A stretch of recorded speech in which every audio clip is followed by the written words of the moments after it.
Рассказывайте, вы боретесь со стрессом? Такое выражение странное. И так стресс, а с ним еще бороться надо, что с ним драться или что, ногами его пинать. Говорить, уходи, стресс, уходи. Некоторые вон говорят, что со стрессом нужно не бороться, а снимать, что стресс можно снять, как свитер. А можно стресс вообще игнорировать? Можно сказать, стресс – это жизнь. Ты стрессуешь, значит, ты живешь. Вот у вас к стрессу какой подход? Вообще жить, не знаю, сейчас стало так стрессово или всегда так было, но действительно между вот social media, новости, ну и даже не хочется упоминать вслух про те ужасные события, которые действительно происходят. Ну страшно жить, страшно жить. Везде проблемы, в доме проблемы, на работе проблемы, с погодой проблемы, в мире проблемы, в индустриях во всех проблемы, самолеты, блядь, падают. Ну как тут не стрессовать? Ну, напряженная ситуация. В то же время, конечно, сказать, что вот а раньше стресса не было. Ну, конечно, тоже был, но какой-нибудь другой. Лето, например, не настало, и все померли с голоду. Ну, достаточно напряженная ситуация. А жить как-то надо. Что-то нужно каждый день делать. Я, например, очень люблю и очень советую самообман. Что когда все плохо, говорить себе, что на самом деле у тебя все хорошо, это просто такое приключение, поэтому сейчас вот с минуты на минуту станет весело и хорошо, и потом из этого получится очень классная история. Очень часто помогает. Мой любимый способ. Очень советую. А есть же люди, которые прямо любят стресс. Наверное, их тоже два типа людей. Вот есть люди, которые так сильно любят стресс, что они его сами создают. Это те, которые всегда всем недовольны, и они любят жаловаться и ссориться, и из всего превращать в проблему, такую, чтобы стрессовать прям по мелочам. Вот есть люди, которые смотришь и видишь, что человек специально сам себе вот это делает. Он варится, и, наверное, у него такие жизненные процессы. Он так живет качественнее, потому что он за больше вещей переживает. Никто не переживает, а вот он переживает. Он, может заслужить что-нибудь хорошее. А есть люди, у которых во время стресса просыпаются всякие суперспособности. Вот у меня, по-моему, на фоне собака стрессует, громко гавкает. Если сильно слышно, извините. Но собака так снимает стресс. Кто мы, чтобы ей запрещать это делать? Вот есть люди, вот эти истории, когда там молодая мама поднимает машину руками, там вот коня на скаку останавливает, потому что у нее был стресс. И когда, знаете, на работе там какая-то запара, и ты внезапно становишься супер-мега продуктивным. Когда вот есть такие дни, когда у тебя вот очень много чего сегодня нужно сделать, и ты прям с утра просыпаешься и сразу идешь ебашить, понимаешь, что сегодня нету времени для слабости. Нужно активизировать все свои силы, собрать все в огромный, не знаю, кулак, и превращаешься в этого индийского бога, у которого 8 рук. Все успеваешь, у тебя все получается. Ты не стрессовал ни секундочки. Потом, правда, лежишь неделю после этого, встать не можешь, не понимаешь, что на тебя нашло, и что это вообще было. Но есть и так. Действительно, многие люди в состоянии стресса, в них просыпаются новые качества. Есть ведь целые отдельные темы на то, что ты в стрессе показываешь, что ты на самом деле за человек в трудной ситуации. И друг познается в беде, и вообще просто любой человек познается в стрессе. Вот вы когда-нибудь замечали, что самые крепкие пары – это те, которые познакомились либо на работе, долго вместе работали, либо в универе. И я считаю, что это самый лучший способ найти партнера и друга, и действительно узнать человека. Ты идешь на свидание, когда, конечно, слушайте, 1,5 часа первого свидания, конечно, любой может вести себя очень хорошо и быть очень прекрасным человеком. Идешь на второе свидание тоже в прекраснейшей обстановке, где все хорошо. Конечно, все отношения хорошо начинаются. Но проходит какое-то время, и если вы встречаетесь там после работы в какие-то определенные дни, проводите там узкое количество часов друг с дружкой, это просто занимает очень много времени. Можно полгода встречаться, а человека на самом деле не знать. Или дружить с кем-то очень долго. В одной компании много быть, а человека ты не знаешь. А когда вы вместе работаете или учитесь, то ты можешь понаблюдать, как человек действительно себя ведет в разных ситуациях. Как он себя ведет, когда все хорошо. Ну, обычно, чаще всего, когда все хорошо, все себя ведут нормально, у всех все хорошо. Но, конечно же, даже когда все хорошо, может найтись человек, который на пустом месте сейчас что-то начнет, какие-то там вот что-то там начнется, потому что он любит стрессовать. Ему нужно, чтобы все стрессовали. Когда все слишком спокойно, и у него начинается неспокойно. А когда вокруг хаос, то ему внутри хорошо.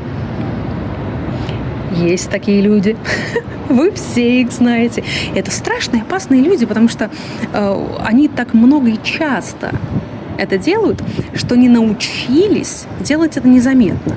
Да, там пошел, там что-то сказанул, а там вот это, а там вот то, а то там так подстроил. Они такие невидимые кукловоды, которые создают ужасные ситуации.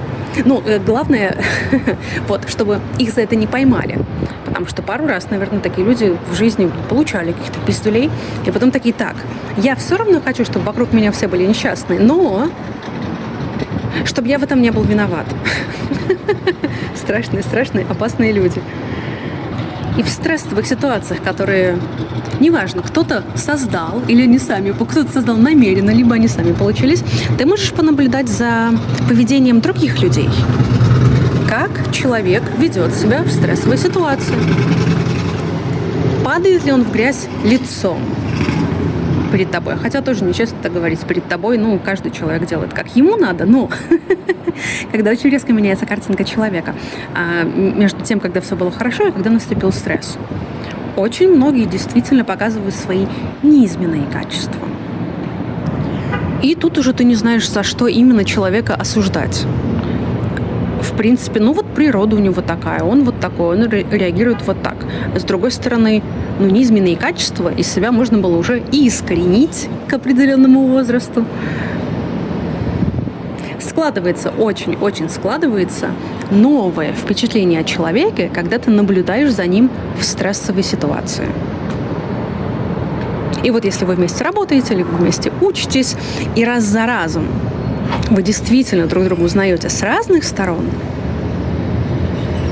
и у вас есть шанс развивать отношения в разных жизненных ситуациях, долго находиться в одном пространстве. Вот такие пары действительно держатся очень долго. Скажите, вы такое замечали или нет? Я такое видела часто, и это прям it's a thing. It's a thing.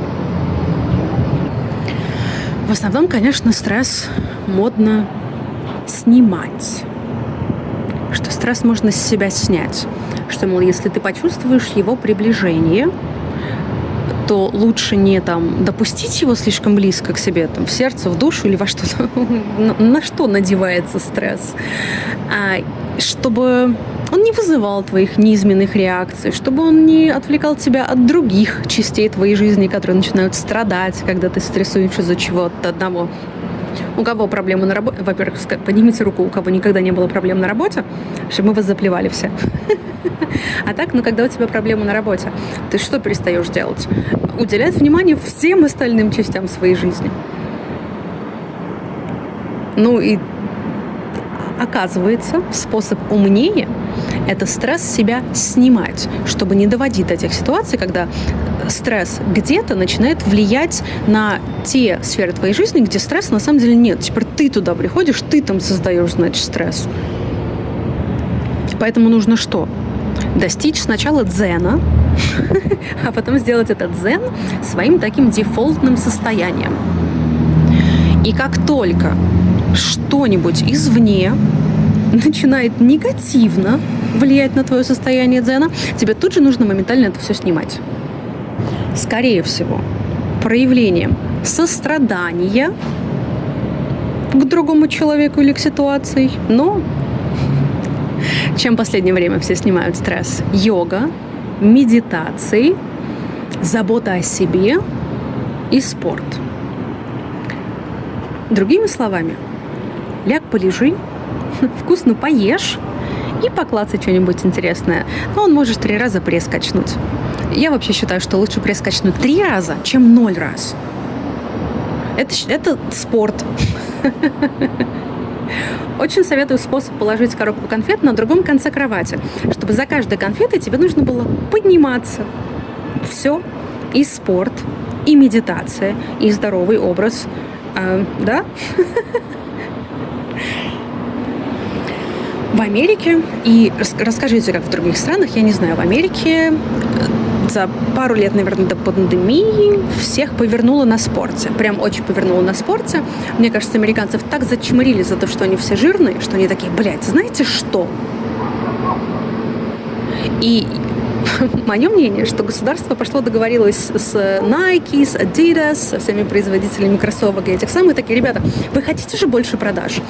Вы хотите больше продаж, а мы хотим больше рабов, чтобы типа все не дохли от ожирения и были трудоспособные. Давайте что-то вместе думать. И все реально повернутые, бегают с утра до ночи. Вот сейчас в моем этом городишке 35-36 градусов жары днем. Ты выходишь на улицу, во-первых, они все бегут, а тут все спортсмены. Девочки такие, эти ляжки, бицепсы, ну прям серьезные бодибилдеры. Все на улицу ходят в форму одежды, только тренажерная. Не просто, если там раньше было, кто помнит, когда появились черные лосины, какой был рай. Девочки, помните, когда больше не нужно было носить джинсы? Долго, что тебе ничего в живот не впивается. Ты просто натягиваешь тянущиеся мягкие штанцы, сверху надеваешь, хочешь футболку, хочешь майку, хочешь платье надень сверху. И ты идешь в лосинчиках, как королева. А тут все в модненьких лосинчиках. Они такие сиреневые, там какие-то шортики, там с какими-то дизайнами. И девочки, и мальчики, абсолютно все. Они все снимают стресс спортом. Ну и, конечно, когда ты спортом занимаешься часто и длительное время, тебе начинает его прямо хотеться. То есть ты не можешь там каждый день 7 лет бегать, а потом такой, не буду. У тебя, тело начинает просить, мышцы хотят, организм хочет, это все хочется. У тебя начинается стресс, если ты не делаешь спорта. А спорта потом, чтобы он тебе приносил такое же удовольствие, как в начале, тебе нужно его еще больше теперь делать спорта. Это как наркотик.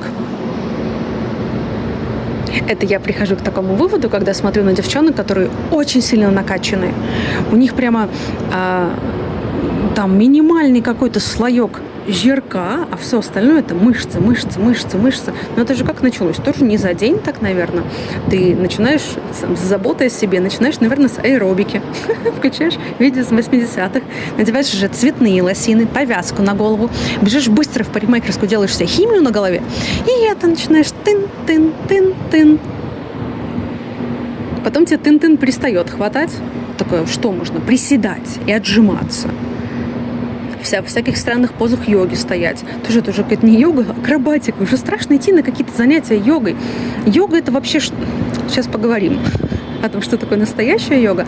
А вот это прийти на одной руке, стоять на голове, а тут у тебя какой-то блок, а там это, и медитируй, и пятый глаз тоже открой. Ну это же не йога, это какое-то...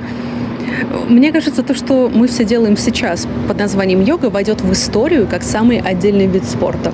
Что когда-то было джиу-джитсу, а потом были там что-то еще, а потом в 2000-х было вот этот непонятный вид спорта. Ты долго стоишь в какой-то неудобной позе, а потом долго сидишь в какой-то неудобной позе, и тебе от этого должно становиться лучше. Хотя, скорее всего, все вот эти же сумасшедшие спортсмены, ты приходишь на йогу, они все в идеальной форме.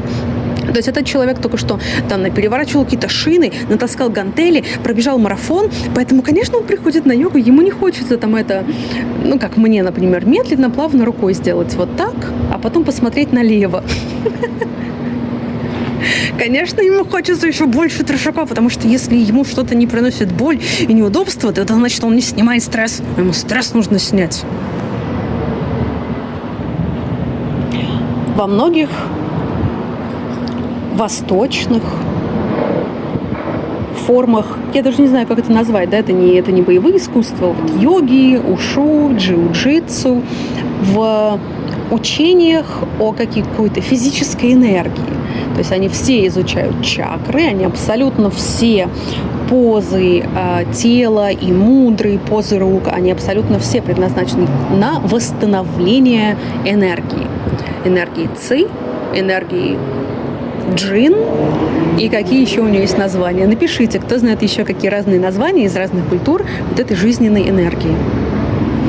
И они смотрят на весь твой стресс как на неполадки в пазле твоей энергии, которая состоит, одни говорят, из 12 чакр, А есть книжки, которые говорят 116, 114 и 180, я где-то видела. А есть ведь еще каббалистическая структура жизненной энергии человека. Там такой красивый 3D-конструктор, прям, знаете, когда чакры эти обычные, которых там 7, они у тебя, мол, все по линии позвоночника идут сверху вниз. Есть, какие-то учения про то, что чакр 18, по-моему, что у тебя вот эти 7, они как-то плюс-минус в теле. Хотя все ссорятся за нижнюю, самую нижнюю чакру. Кто-то говорит, что она там, где у тебя ножки, а кто-то говорит, там, где у тебя интимные органы. И хер пойми. Ну, то есть и там что-то есть. И есть еще у тебя там 7 или 12 чакр, которые отходят уже от твоей головы и дальше идут вверх. И вот это твое просветление, оно доходит, когда ты вот умеешь управлять или работать, или вот что-то делать, короче, с теми чакрами, которые у тебя еще есть. Те, которые говорят 114 и 116, они их распределяют в основном по телу и говорят, что условно все, что у тебя сгибается, локти, коленки, таз, там, плечи, пальчики, вот это все тоже чакра. Поэтому есть учение про мудры. Да, йога – это позы, которые ты принимаешь своим телом, чтобы восстанавливать правильный флоу вот этих всех разных там, чакрочек и энергетических центров на всех твоих суставах. А есть наука, учение, не буду говорить наука, про мудры. Это когда ты принимаешь разные позы своими ручками, пальчиками, что там условно знак козу показать, там, где указательный палец и мизинец вверх, а все остальные пальчики сжаты. Это мудра. Знак ОК – это мудра. И, возможно, вы видели на конспирологических всяких ресурсах фотографии, где Джей Зи, Леди Гага и Майкл Джексон, там чуть ли не и Обама, они складывают ручки в какой-то треугольничек. И это, мол, тоже не просто их знак, что как «Хайль Гитлер», только «Привет, сатана».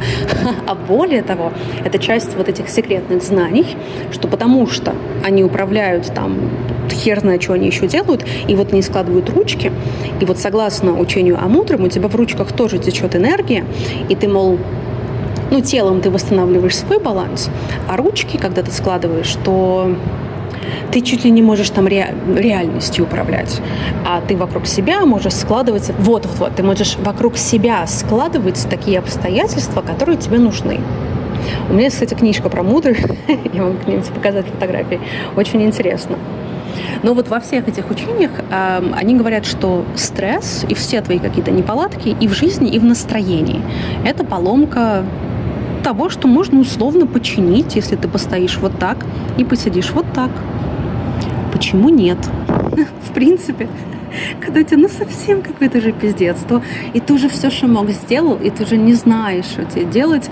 И как там выражение про то, что если ты не можешь двигаться, то просто ляжь и лежи в ту сторону. То ты можешь лечь, обессиленный абсолютно, но там сложить ногу, загнуть два пальчика и думать, хули, может, хоть не навредит. И так, спасибо. Я лично, наверное, придаю стрессу какое-то сакральное, жизненно важное значение. Потому что вот если ты живешь, у тебя все, совсем хорошо. Ты, во-первых, отупеешь, потом начнешь сам себе проблемы создавать. А в-третьих, мы бы даже, наверное, не были там, где мы сейчас. Да, у того, где мы сейчас, конечно, очень много есть проблем. Но то, что нам стало холодно, это был стресс, мы начали строить дома. То, что нам было медленно ездить на лошадях, мы построили машины и самолеты. И то, что мы хотели слушать заебало радио, и все для меня построили интернет. Спасибо, ребята! Я знаю, что вам было очень сложно жить до того, как мы вот это с вами дело начали. То есть стресс определенно точно двигатель прогресса. И чем больше стресс, чем больше людей стрессуют из-за чего-то похожего, все собираются и идут решать этот стресс. Как могут. Конечно же, в зависимости от ситуации. Конечно же, каждый думает, что он делает самое лучшее, но, наверное, человек борется со своим стрессом как может. Вот так, как ему подсказывает хрен его знает что. Что тебе подсказывает твое внутреннее какое-то что-то, когда ты недоволен какой-то ситуацией? Что это неправильно. Вот если у тебя слишком много работы. Неправильно. У тебя стресс и проблемы какие-то, там, начальник злой. Какой орган тебе говорит, это неправильно, это как-то нечестно, несправедливо, это меня напрягает? Абсолютно точно же, что каким-то местом ты это чувствуешь, каким-то местом, когда у тебя есть стресс, когда у тебя нету стресса. Вспомните себя а теперь давайте перенесемся в ваше самое счастливое, спокойное какое-то место, там, вот вышел на природу, посмотрел там с горы, о, класс, красиво, или там даже утром с балкона. Вот это состояние такое, запомни это физическое состояние и сравни его теперь с тем, когда... Надо какой-то пример придумать такой. Вот если страшно, то нет, страх это другое. А какой-то стресс, когда ты теперь стоишь ты стоишь на том же балконе и теперь чувствуешь себя плохо, потому что ты стрессуешь. То есть вот прямо перед тобой, вокруг тебя, на тебя там никто не пытается тебя там с ножом зарубить, никто у тебя вот прямо сейчас не отбирает сумку, не бьет тебя в лицо, а ты стоишь и стрессуешь сам с собой. Вот в те моменты, когда тебя никто не трогает, ты ни с кем не ссоришься, ты стоишь сам с собой и стрессуешь. Каким местом мы с вами стрессуем? Объясните мне кто-нибудь, пожалуйста. Это в коже что-то дергается. Это в каких-то внутренних органах. Каким местом мы ощущаем вот тот стресс, который происходит где-то в тебе или вокруг тебя. Ты глазками его не видишь, он перед тобой глазками не происходит. Ты его чувствуешь и помнишь, и он тебя коробит. И он может коробить по-разному. Бывает же стресс легкий, а бывает такое, что ты место себе не можешь найти. Кто живет один, меня сейчас очень поймет. Мне кажется, те, кто живет, у кого есть там семья, соседи, или кто работает в компании, или у кого просто много друзей, те, кто стрессует на публике, мне кажется, этот такой экспириенс, он немножко отличается. Ты вроде как можешь и выговориться, и повозмущаться, и да ну нафиг, и это, пошли бухнем, вот что-то такое. А вот те, кто живут одни, просто интроверты, и всякие, и остальные странные люди, как я. Вот это чувство, когда ты стрессуешь дом сам с собой один. Кто не может вспомнить, не знаю, в лифте едешь один. Стрессуешь. В лифте сам стоишь один. Стрессуешь. Каким местом мы стрессуем? В Америке очень много препаратов от стресса. И на сегодняшний день их, кстати, все перестали пить. Было действительно время, когда я только приехала, в 2009-2011, наверное. В 2011-2012 у меня были всякие друзья, мне было с кем общаться, но у меня было и очень много проблем. И мне абсолютно все в голос говорили: Нин, тебе нужно пить антидепрессанты. То есть никто даже там... Американцы не вникают сильно в там, твои проблемы. Это у нас есть поговорить, обсудить, поддержать человека. Это вообще некрасиво, если к тебе человек приходит... Даже не так, что к тебе с проблемой. Ты видишь, что человек стрессует, а ты у него не спросишь, не заставишь его пойти выпить с тобой, что вы пьете, кофе или виски, и рассказать тебе все, чтобы ему стало легче. Но это же ответственность каждого человека. Да? Нет. Американцы, они не слушают ничью херню. Вот слухи, сплетни про кого-то, они могут послушать. А сидеть, впитывать твою какую-то историю, конечно же, как оказалось, никто не будет. Я долго обижалась, пока, раз за разом это не начало происходить. А потом я такая, точно, все меня ненавидят. А потом прошло еще пару лет, и я такая, они просто этого не делают. Даже друг с другом. Я просто думала, что они все друг друга поддерживают, а просто меня никто не хочет поддержать. А оказывается, у них просто, нет такого принципа. А у них ответ на все вопросы: действительно, тебе нужно пить антидепрессанты. Пойди к доктору. Терапию они так сильно не советуют, как я сейчас слышу на русскоговорящем Ютубе, например. Все стали терапию советовать сейчас. Я думала, что в Америке, наоборот, все ее советуют. Но, наверное, это закончилось. Мне кажется, я лично это знаю из фильмов. В фильмах постоянно говорили. У всех есть терапевты, у терапевтов есть терапевты, шутки про терапевтов. А сейчас как-то оно так... Они есть, психотерапевты. Их не так много. Это не профессия.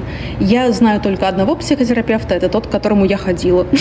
Ну, то есть это как-то терапии здесь особенно сейчас нету.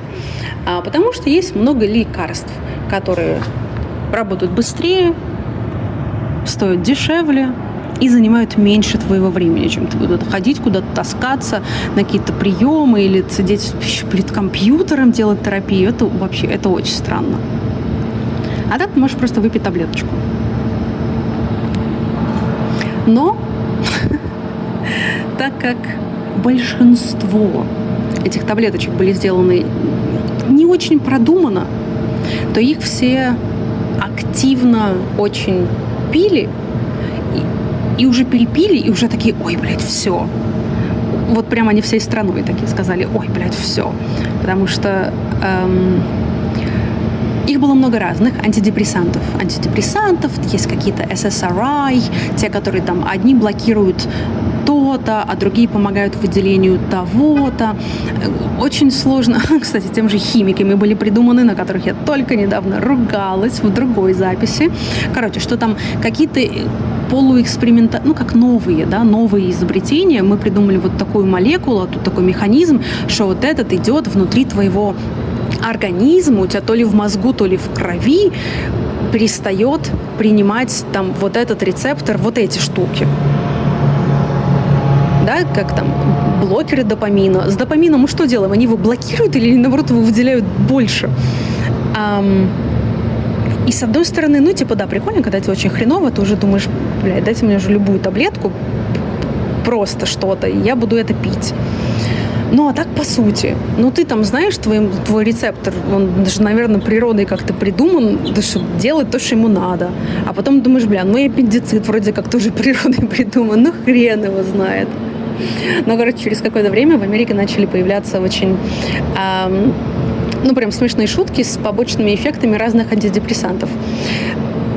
Они не были все ужасными. Самое популярное было то, что начинаешь толстеть, потому что там что-то, один из рецепторов, который именно этот антидепрессант блокирует, он еще и блокирует твое, хуй пойми что, то ли чувство насыщения, то ли какое-то там что-то еще, и тебя просто разносит. Во многих даже комедийный шоу, это там у Эми Шумер, если вы когда смотрели, у нее там такое что-то, что там какой-то ролик, по-моему, что она такая: ага, бухает, классная, худая, красивая, а потом следующий кадр, она сидит в свитере, толстая, с грязной головой, и такая: ну, я поняла просто, что раньше у меня были проблемы, а теперь я нашла свой баланс и свой центр. Ну, что, типа, ты сразу становишься толстая. Ну, и это было правдой. Большинство антидепрессантов просто затуманивают тебе немножко мозг, и ты становишься комфортно тупее. У тебя мозг больше не думает такие длинные мысли, он у тебя думает короткие мысли. Я голодный, надо поесть. 9 часов утра, нужно сесть за работу. О, вот это, о, вот то. И ты такой... То есть ты не начинаешь там думать о будущем Вселенной, планеты, я умру, мы все умрем, а что будет, если мне завтра на голову упадет горшок с крышей? Да, ну вот. Я сейчас поставила паузу, такая, думаю, сейчас я буду приводить примеры, и все будут знать, из-за чего я стрессую. Не скажу им. Ну да, что типа с тобой завтра что-то случится, а вдруг оно тебя не убьет, вдруг оно тебя только покалечит. Вот, а вот тогда ты что будешь делать? Таких мыслей у тебя не возникает. На большинстве антидепрессантов ты просто лег и лежишь, встал и стоишь. И у тебя все... У тебя даже не идет мысль в ту сторону, нормально ли у тебя все ок. Но со временем они очень влияют на организм. Доктора обычно советуют, что антидепрессанты нужно попить, там, разные попробовать, каталог, что типа, какой именно тебе подойдет. В Америке, по крайней мере, все знают, что если ты решаешь принимать антидепрессанты, то сначала тебе нужно на полгодика, месяцев на 8 сильно-сильно поднапрячься, потому что ты будешь пробовать, какие тебе подходят, какие не подходят. Привыкать к новым антидепрессантам очень сложно. У тебя начинается, это прям в официальных побочных действиях, vertigo, когда у тебя кружится голова, и ты теряешь ориентацию, координацию. похоже. Ну, наркотик, есть себе наркотик. Это длится, наверное, неделю. И у всех по-разному. У кого-то там просто легкое головокружение, многие там начинают, ну, не в обмороки падать, но прям типа терять баланс на там секунду-две секунды. Ну, слушай, если ты ездишь за рулем, если ты там держишь что-то в руках в это время, то действительно опасная ситуация. Но ты не будешь знать, как ты отреагируешь на эти антидепрессанты, пока ты их не попробуешь. Кому-то так, кому-то так. Потом ты привыкаешь, они начинают работать, недели 2-3 нужно, чтобы они у тебя накопились в организме, и тогда ты смотришь уже желательно своим врачом, как ты себя чувствуешь сейчас. Чувствуешь ли ты себя лучше, легче, как ты спишь, как ты ешь, что у тебя еще изменилось положительно или негативно, и твой врач может посоветовать тебе их изменить. Либо ты сам можешь сказать: боже, я себя уебищно чувствую, вообще нет, пожалуйста, можно мне что-нибудь другое. Ты их перестаешь пить, ждешь пару недель, чтобы они выветрились из организма, и начинаешь принимать новые. И вот кому-то везет сразу, кто-то с первой попытки, у него все становится хорошо. Очень многим просто от той мысли, что я что-то для этого делаю, я принимаю антидепрессанты, потому что я беру все в свои руки, и я решаю все проблемы в своей жизни.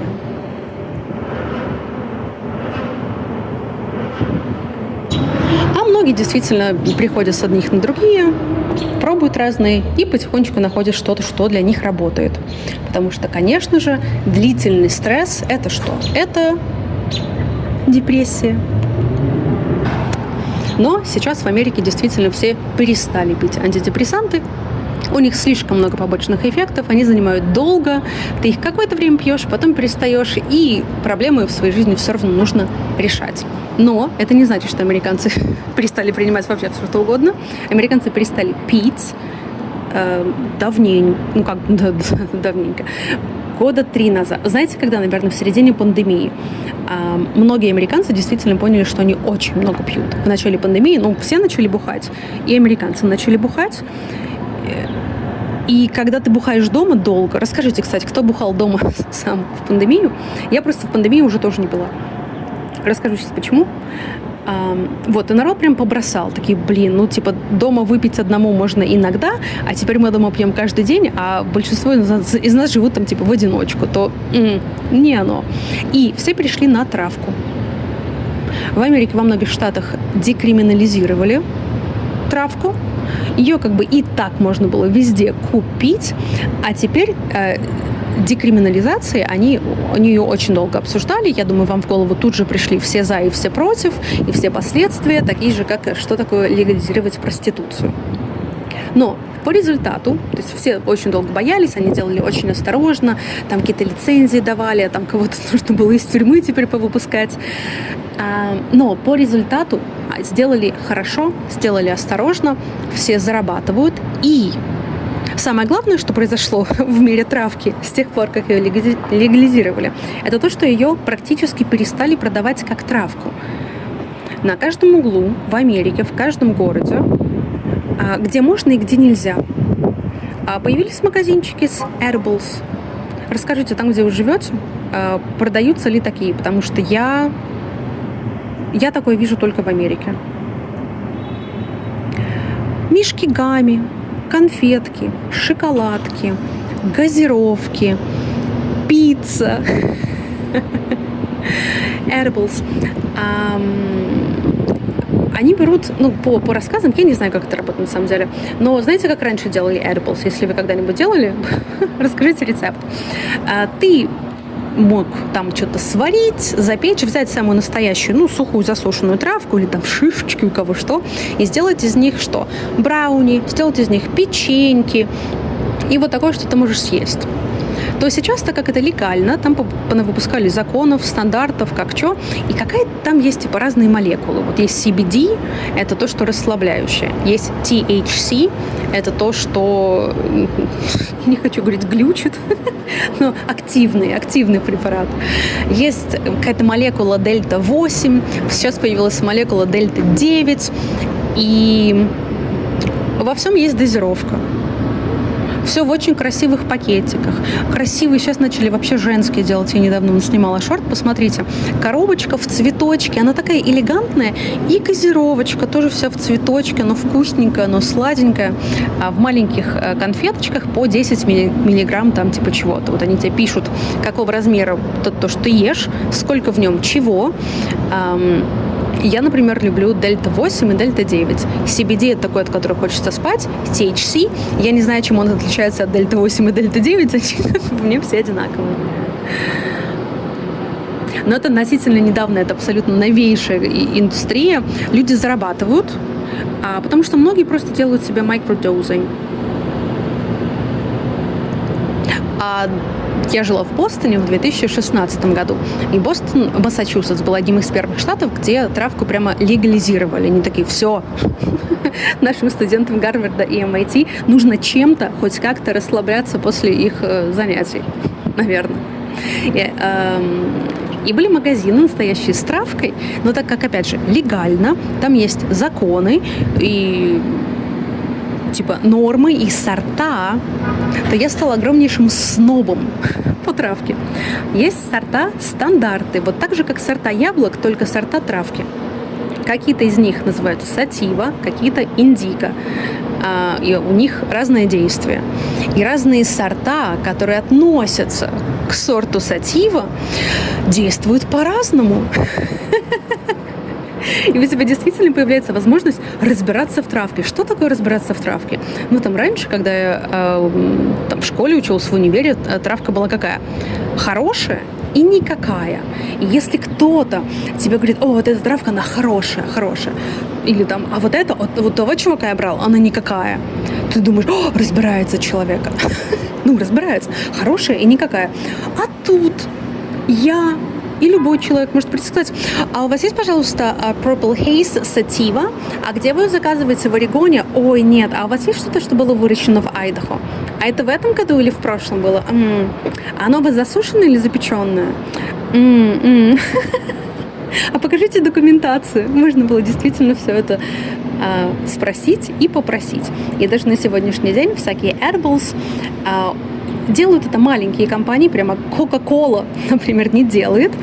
А маленькие компании действительно там чуть ли не в подвалах, но они все получают на это лицензии, к ним приходит проверка, у них стандарты, там все чисто, все нормально. Как бы они для этого и легализировали. И тебе каждый может сказать, где именно они берут свой supply.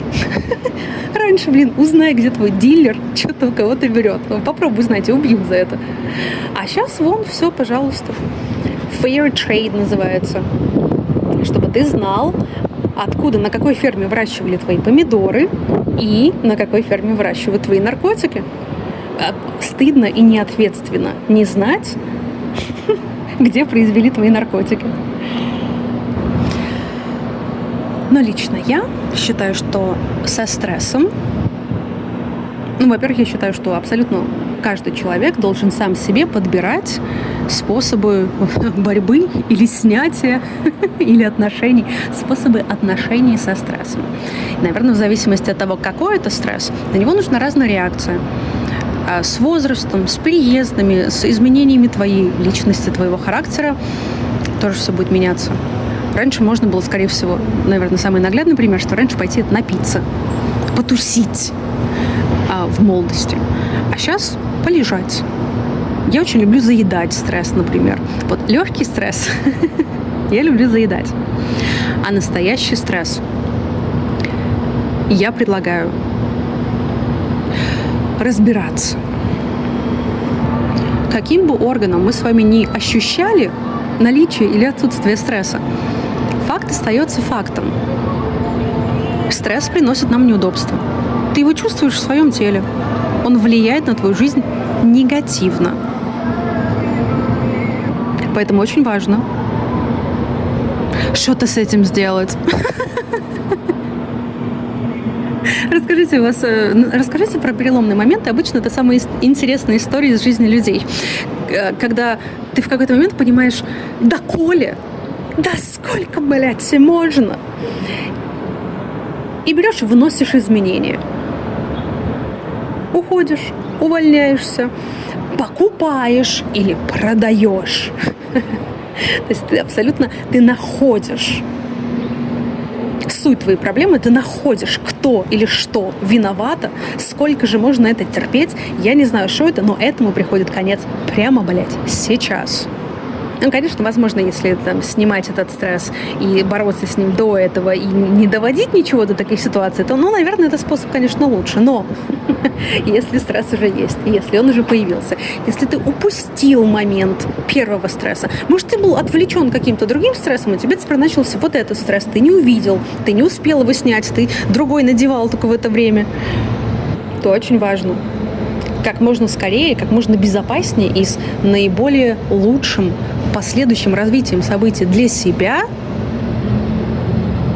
устранить причину этого стресса. Если организм тебе подсказывает, что уже не подсказывает, уже трубит во все трубы, если ты действительно ощущаешь этот стресс, даже когда ты находишься в одиночестве, даже когда вокруг тебя он прямо сейчас не происходит, а ты внутренностями все равно стрессуешь, то абсолютно точно тебе организм говорит, тебе надо что-то с этим делать. И надо что-то с этим делать. Почему я так люблю эти переломные истории? Во-первых, сама история обычно интересная, и после этого жизнь человека всегда приобретает какой-то новый интересный поворот. Однажды я встречалась с парнем, он был очень умный. Он был адвокатом, он был очень умный, и он мне очень нравился. Вот почему. Его в школе очень гнобили и обижали. Он был откровенно странненький. Но мне это очень нравилось. Он был странный, он любил посидеть и подумать, у него были очень странные шутки. Он был необычный, он был очень прикольный. И умный, хороший, очень интересный. Но в школе ему было очень сложно учиться. Он что-то там не успевал за какими-то всеми остальными детьми, а там он делал слишком быстрее, а там он устал, он не может сейчас ничего делать, ему нужно посидеть, повтыкать в стену. А тут у него, наоборот, какой-то напор, там мысли, чего-то, ему нужно это делать. Его и дети гнобили, и учителя за это не любили, и все было сложно. И тогда, там, в каком-то уже классе его родители нашли... Они какие-то искали спецшколы. Они такие, у нас типа какой-то странный, там ему поставили какого-то там Асбергера, там типа чего-то. Но по факту, умный, типа нормальный чувак. Он не отсталый, он там в каких-то местах тупит, а где-то умнее. У него просто ритм другой. И прям в спецшколы он не смог попасть. И к 10-11 классу, так как для него это было очень такой насущной ежедневной проблемой, он где-то вычитал на какой-то там, то ли в газете, то ли там на сайте каком-то государственном, что начинают инициативу, чтобы в каждой школе был вот такой класс для детей, у которых там типа другой ритм. И чтобы не сидеть в классе, там, где 30 других детей, у которых одинаковые patterns поведения, а ты один там странный. Вот сидеть не в классах по 30 человек, а сидеть в классах по 10, там до 10 человек, и у вас 2 учителя. И вот в таком классе каждый абсолютно ребенок работает в своем ритме. Вот как устроен этот класс. Программа точно та же, но у каждого учителя 4-5 детей, и он с каждым работает отдельно. Ему это так понравилось, он такой, вот мне бы вот это очень-очень сильно подошло, у меня бы не было столько лет страданий из-за этого.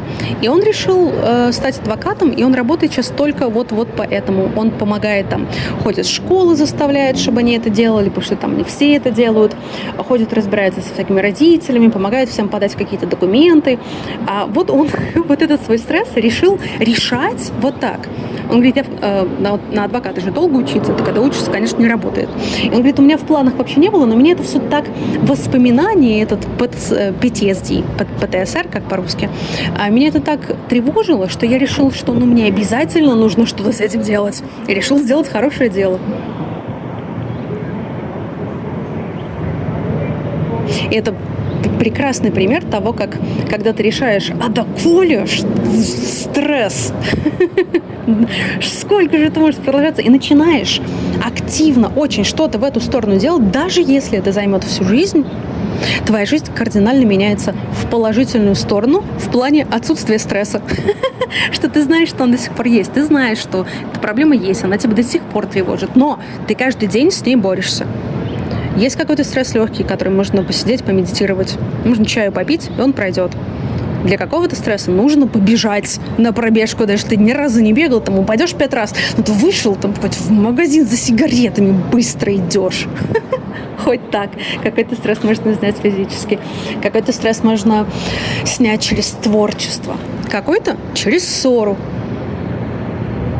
Стресс чуть побольше, который требует больше усилий, может занять несколько месяцев. Придумать, как из этой ситуации выйти. Придумать, что делать дальше. А есть такой стресс, борьба с которым может действительно занять всю жизнь. И если твой организм, каким бы органом он это ни делал, говорит тебе, что вот для тебя вот эта проблема, то значит твоя задача решать вот эту проблему.